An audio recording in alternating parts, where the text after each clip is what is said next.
Bonjour, je suis heureux de vous retrouver sur la chaîne du marketing émotionnel pour aujourd'hui parler inbound marketing, un sujet finalement qui nous concerne tous. Comment faire venir les gens vers nous, comment créer cet inbound marketing.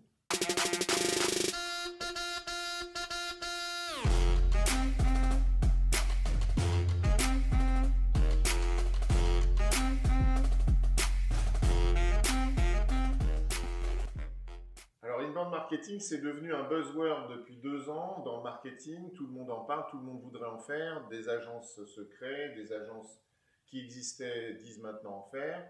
Et la question que j'ai envie de traiter avec vous, c'est irez-vous au bout de vos intentions? Finalement, qu'est-ce que c'est l'inbound marketing et jusqu'où ça peut nous permettre d'aller? Est-ce qu'on doit rester dans cette démarche jusqu'au bout? Est-ce qu'il faut être finalement dans la constance et s'accrocher à cette théorie inbound marketing?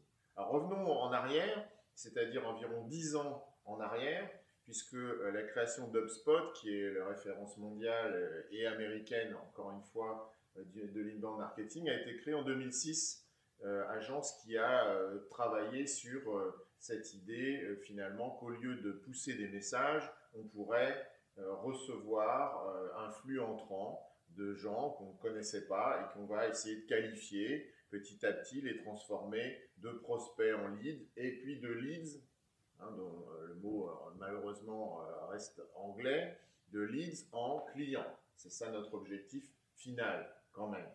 Mais avant même HubSpot, je vous renvoie à la lecture de ce qui est pour moi finalement le livre fondateur de l'inbound, c'est Permission Marketing de Seth Godin, qui sort en 2003, en 2004 et qui dit aux marketeurs arrêtez de spammer, c'est-à-dire arrêtez d'envoyer des messages en quantité industrielle à des gens qui n'ont pas envie de les recevoir. Finalement, le permission marketing, qu'est-ce que ce serait? Ce serait l'idée que je n'envoie pas de messages à tout le monde et surtout pas à ceux qui ne voudraient pas les recevoir, que je crée un lien entre eux et moi, mais un lien qui, eux, décident finalement.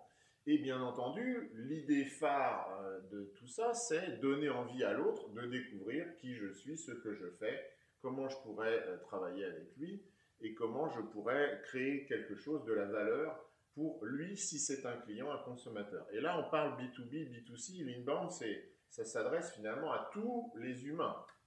Alors, là-dessus, après ce bouquin de Seth Godin que je vous recommande de lire, vous pourriez aussi trouver les bouquins de Gabriel Shapiro sur l'inbound marketing, qu'il a d'ailleurs intitulé La théorie du Sherpa, et puis un autre bouquin passionnant qui s'appelle Révolution inbound marketing, qui a le mérite d'être publié par les éditions Kawa et qui est rédigé par deux jeunes auteurs. Et puis j'ai vu là, en regardant un petit peu avant de vous parler, qu'il y a à nouveau un bouquin inbound marketing sorti chez Duno, et ça au mois d'avril dernier, donc absolument récent, peut-être un peu en retard par rapport aux autres. Alors ça c'est pour la théorie, allez donc vous documenter, et maintenant, si vous aviez à appliquer cet inbound marketing, vous pourriez aussi avoir envie de trouver des spécialistes. Et là je ne résiste pas à la tentation de vous envoyer chez mon ami Gabriel, cette fois-ci David Schwebel, qui a créé l'agence 1 minute 30 autour, on va dire, de l'inbound marketing et qui aujourd'hui a une assez belle expertise et en même temps créé un réseau autour de lui d'experts qui peuvent aller un peu au-delà. Alors, qu'est-ce que ce serait l'inbound marketing aujourd'hui? Rappelons d'une part cette théorie finalement du parcours entre le fait au moment où je suis quelqu'un de absolument non identifié mais qui pourrait s'intéresser à vous, et puis ensuite grâce à la technologie je vais pouvoir identifier cet intérêt, grâce au digital notamment, je vais pouvoir suivre, tracer, taguer les moments d'interaction entre mon prospect et mon entreprise. Donc je vais faire de l'analyse. Et puis bien sûr, l'idée finale, c'est la transformation de ce lead. Et ce lead, eh ben, il va devenir client. Et s'il devient client, eh bien, ça va nourrir mon ROI dont on parle à chaque fois. Et donc on voit que l'inbound marketing, finalement, ce serait créer du contenu que les gens découvrent et derrière automatiser une démarche marketing pour que on nourrisse le lead et qu'il devienne à la fin un client. Alors, je ne vais pas citer tous les acteurs parce qu'ils sont extrêmement nombreux, mais vous avez bien sûr des agences qui peuvent vous conseiller sur le contenu, et le contenu c'est soit du brand content, soit du professional branding, dont on a déjà parlé dans l'épisode sur social selling par exemple. Ensuite, c'est réussir à identifier nos ambassadeurs, les gens qui interagissent le plus avec nos contenus, voir quel est leur intérêt, éventuellement les classer. Et tout ça, ce sont des plateformes comme Socialimap, comme Social Dynamite d'ailleurs, comme Limber, comme en haute suite, qui permet aussi de publier de façon stratégique.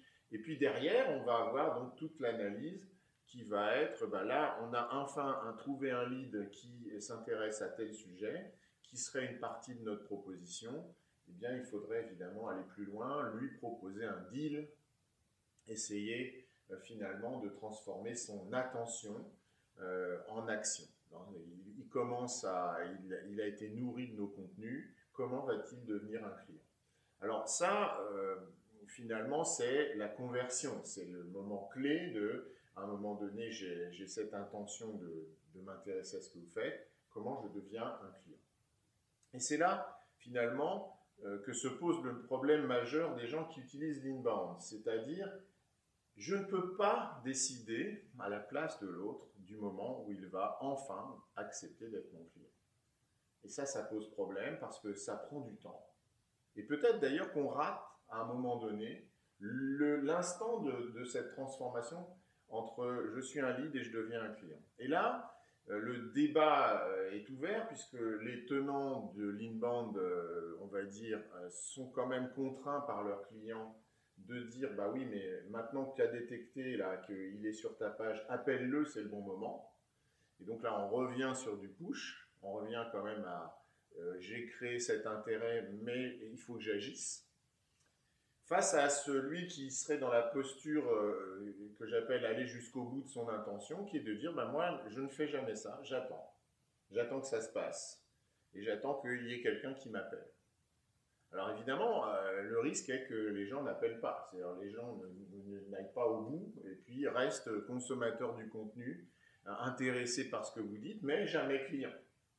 Et ça, bah, pour moi, c'est aller au bout de son intention, c'est finalement laisser la décision à l'autre. Et c'est ça le principe de l'inbound marketing. Donc il faut attendre, et donc c'est une question de temps. Avons-nous du temps aujourd'hui dans le business? C'est une bonne question à laquelle je ne réponds pas, mais c'est à vous d'y répondre peut-être, ou de commenter d'ailleurs à la fin de cette vidéo.